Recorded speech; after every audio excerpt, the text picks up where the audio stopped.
What's going on, everybody? My name is Nick, My name is Juan. and this is the Deep Dive. And as you can tell, we have a special guest today, Reverend Juan Quintanilla. Thank you for joining us today. My pleasure. He actually did the sermon this week, and it was titled The Message of Jesus. And we're excited to have him on to kind of get you guys get to know Juan a little bit, but also to deep dive on his sermon that he preached. So let's jump into it, shall we?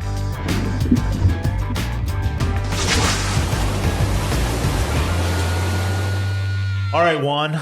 So I think it'd be very beneficial for us today to get to know you a little bit. You're a little new around the block, but you've actually almost been here a month now at this point. That's correct. And so I just have a few questions to kind of ask you to kind of help the people out who are watching maybe get to know you a little bit better. All right. Tell us about your family. How many kids, wife, all that good stuff. Well, we are from Mexico. Yep. We came here in 1985 to go to seminary, and then I finished seminary and I returned home to serve there. And then in 2002, I was invited to work in the North Georgia Conference and start serving in the North Georgia Conference. So I planted a church in Cristo La Roca in Woodstock, and then I was moved to another church. So, as pastors, they move us around. Yep. And so I have two boys, adults. One is working right now in Roswell as a worship leader. And, Daniel, my oldest son, used to work here in Hickory Flat. You know what? I actually remember that from when I was like a youth and stuff like that myself. Playing the electric guitar. He was awesome. Yeah. And he does the chapel services over at Roswell now, right? Right. Yeah? Yes. Very cool. And the other son is Joshua, who is he study social worker here in Cherokee County. That's awesome. So I have two boys. They're married, and I have three grandchildren now. Well, all right. And how long have you been married? For 37 years. Congratulations. That's awesome. Yes. What hobby? Do you have any hobbies that you do outside of pastoring and all that well, stuff? I like to watch movies. I like to watch football, especially in this season. And I like to walk. My wife and I walk in the woods and just enjoy nature, basically. Awesome. Mm-hmm. And what's your favorite thing about being a pastor? Well, you get to know people. Yeah. And some friends become friends forever. Yeah. And so I have been in other churches. We still have some connections, and we become friends. That's the key. Yeah. It's like a family. Yeah. And the church is like a family, and really. That's right. Yeah. And isn't that one of the beautiful things about the Methodist Conference too? Is that it's so connectional. You know what I mean? Right. You even if you're not in the same church, you still pass along and meet some of these people again in other places. Yes. Stuff like that. So it's really cool. Well, Juan, before we dive into your message, I just have to say that it's really been a joy to have you around the office. You always have a smile on your face, and I really appreciate the places where you're already showing your leadership. If you didn't hear the sermon this past week or see the announcement, we're starting an initiative called 40 Days of Sharing. And a lot of that was the brainchild of Juan here. And we all kind of took on and we're like, wow, this is great. And it just kind of built up together. It's been a cool thing to watch kind of the whole team come together to make it happen. But I just love your missional attitude and just your calm, peaceful presence. It's been a great addition, and I'm excited to work with you going forward. Well, the staff have been great too. It's a very friendly staff, easy to work with, and it's like a team. Yeah. We're working to help one another to accomplish whatever we have as a mission. That's right. All right, so let's jump into your sermon a little bit. Okay. Let's dive deeper. That's why we call it the deep dive, as we go a little bit deeper with it. So can you kind of give us a summary of what you talked about? If you want to see the whole sermon, be sure to check it out. It'll be popped up on the Facebook probably by now, and it'll also be on the YouTube. But give us a little bit of a breakdown, and then we'll jump into some stuff. So what the message really was to understand the culture, the people in Jesus' time, the first century. We humans, as we're dealing with some of the issues in the modern life too. We're dealing with the same issues because we're humans. That's right. But they were a little bit disappointed, the people, because they cannot find the peace, the hope in the religion in Jesus' time, because the religion in Jesus' time was failing. And Jesus came and brought a different message. Yeah. And so they were living under the Roman Empire, who makes things worse. Yeah. That was a crazy empire. Yeah. They last for many centuries. Yeah. But at the end, Christianity survived, and where is the empire? Rome right now. That's a good point. Yeah. I've never thought about that. Yeah. Christianity made it through. Yes. So you talked about a little bit about some of these groups of people, the Pharisees, the Sadducees, and you were talking about how they each kind of brought a different level of almost letdown or looking down upon people and stuff like that. Can you expand on that a little bit? Well, for instance, the Pharisees, they have they feel superior because of wisdom, because of the training, because of the respect to people, and they say they're closer to God because they love the law, they teach the law, but there was a little bit of pride on that because, for instance, they love to pray in the public. Right. So everybody can see it. They wanted people. Yeah, they wanted everybody to know. They want the praise of the people. Yeah. And Jesus said, hey, if you want to talk to God, talk to Him in secret. Yeah. So they enforce the law, and the law. We're talking about 613 commandments. I mean that's a lot to remember. Yeah, I love how you said I can barely remember 10. Yeah. But Jesus say it all in 2 commandments. Just love God and love your neighbor. Yeah. I mean, that's easy to remember. Yeah. Just 2 commandments. And it's about love. But no, they were about obedience and reinforce the law. And so people were afraid. Yeah. And people didn't feel comfortable with them. And so that's the reason Jesus came with something different. He offered grace to the people. And this is the major doctrine in the United Methodist Church. Mm-hmm. We talk about prevenient grace, sanctifying grace and all kinds of grace, because everything is about grace. Yeah. Man, I think about the Pharisees, and I just feel like they just must have been I know they were trying to keep their power, but I just feel like it's got to be miserable just looking for the negative in everybody else all the time. Well, because they make me feel better. Yeah. When you criticize somebody, it's because you say, I'm not doing that, and so I'm better at that. So I think some of us are people, not necessarily us or anything. Right. I think human our nature, society does that still quite a bit. Right. Yeah. Right. So what about some of these other groups? What about the Sadducees? Well, the Sadducees, for instance, the Pharisees, they were in control of the synagogues because that was the place for teaching. When we talk about the Sadducees, they controlled the temple. And the temple was the biggest symbol for Israel, because all the Israelites who were in the diaspora, they came every year to celebrate the 3 major feasts, like the Passover, the Tabernacle, and Pentecost. So they have to travel a lot to come and to worship in the temple. Right. But the temple has become corrupt in a sense, because they put those tables so people can change the money. It was money changer. And they have those animals to sell to the pilgrimage. And the people, sometimes they brought the animals, but they didn't accept those animals because they find kind of something unclean or wrong about it. This is wrong, so I can sell one. But the price was very high. But I cannot accept the money you're going to pay me, because that money is foreign. We only accept Jewish money. Right. So go with the money changer. So there was a lot of noise in the temple. Talk about, hey, it's too expensive. Oh, hey, I don't have the change. They were robbing. That's what Jesus called it. You have made my house of prayer, den of robbers. Yeah. So they were abusing people. And besides the theology of the Sadducees, they only believe in the 5 books, the Pentateuch, only the 5 books. They didn't believe in the prophets. So the theology was very narrow. But on the other hand, they didn't believe in the resurrection. And they questioned Jesus about that all the time.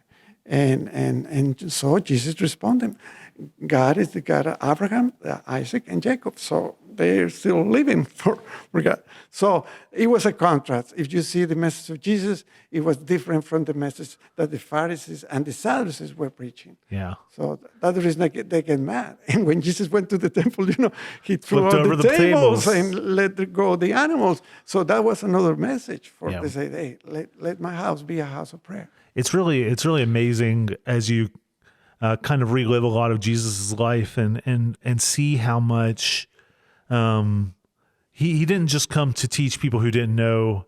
He came to teach people who were some of the what you thought were some of the religious leaders and stuff like that. And it's pretty cool to know that, like, because his message was so different, that, like, you think about the disciples and how they walked with Jesus and how they were learning this on the fly. And they're like, wait, you can call these guys out? Like, I'm afraid of these guys or whatever. You know what I mean? And Jesus is sitting there like, well, these guys need to learn as well, because if they're going to be some of these people who people are looking up to, I want them to know what the right way is. So they were learning. I mean, they were with Jesus, but they were afraid. I mean, what happened, how the people respond to him. But Jesus has confidence in God and himself that we're in God's hands. Yeah, We're in God's absolutely. hands. So the Zealots and Essenes, you want to elaborate a little on them? Well, the focus on the zealot, it was like we need to get rid out of the Romans. I mean, that's the first thing. And so in order to bring the kingdom of God, we have to fight the Romans. Yeah. And so if we start this fight, this war against the Roman, God is going to send the angels and we're going to be okay. But they fail. Yeah. But they fail because they do use violence. Violence creates more violence. And Jesus had a different message. It was a message of peace too. It was a message of hope. It was a message of we have to wait on the Lord. He's going to bring the justice. Right. And Jesus' message was love your enemy. You don't have to hate them. Yep. Because hate produces hate.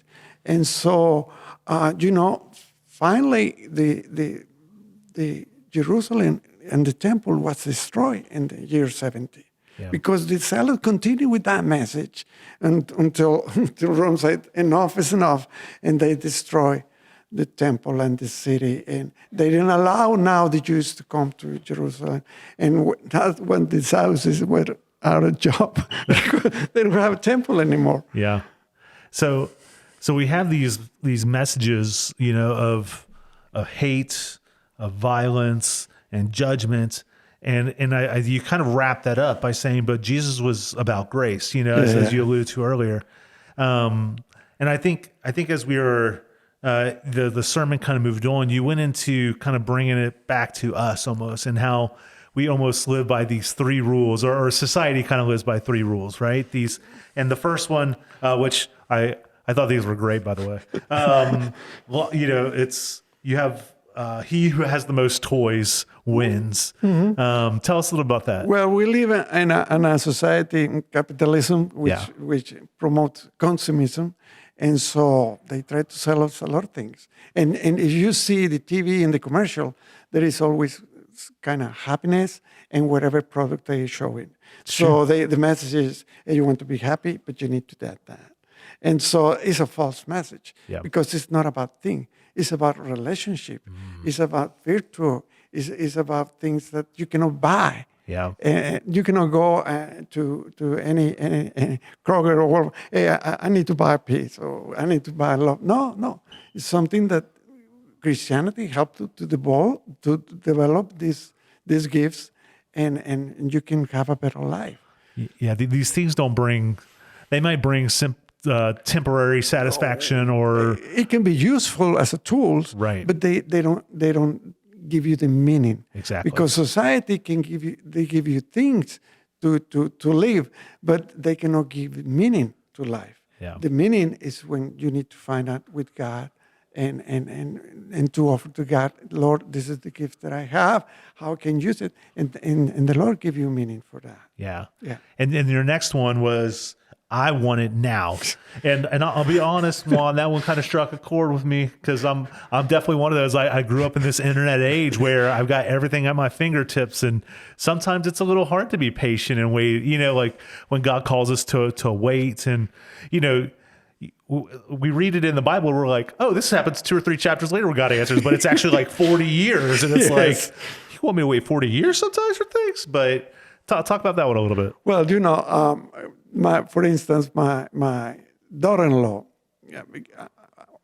wants some diapers because we compromise with my children. We Yeah. provide the diapers. Sure. So I asked her, do you need some diapers? Okay. Yes. Okay. Have 2 options, Kroger or Amazon. Amazon, 2 days. No, it came at night, late at night. It's Oh, wow. Amazing. It's amazing. It's crazy how fast So they go. I would say, okay, I can save time. I can save. So I did it. So it's very tempting that we want the things now, but we don't develop patience. Yeah. We don't develop. Is that the best thing? So we need some kind of discernment, because sometimes when you ask God something, He say, wait. Yeah.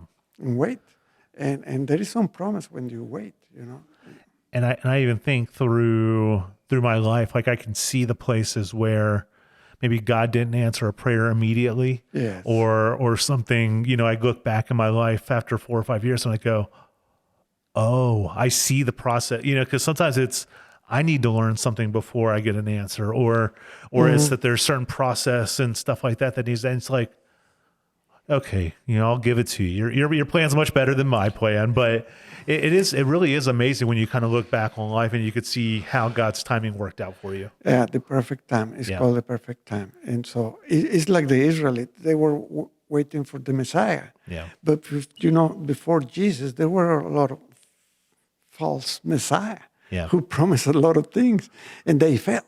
Yeah. And so, because they didn't want to wait on the time of God. And that's the temptation. You don't want to wait upon God, so you want to give a little help to God, like the zealot. They just want to go a little help to God to establish the kingdom, but that's not the way to do it. Yeah. And then your last I guess message or whatever it was, it's about me. And I love the picture you put up there of like the universe and how the world's going around a ball called me. Yeah, but you just think about it. If you think in yourself all the time, it makes miserable. Yeah. Because we are imperfect persons. Yeah. We are limited in our knowledge, and so if we think about life will be miserable, and that's the reason Jesus was offering a different perspective. You want to follow me?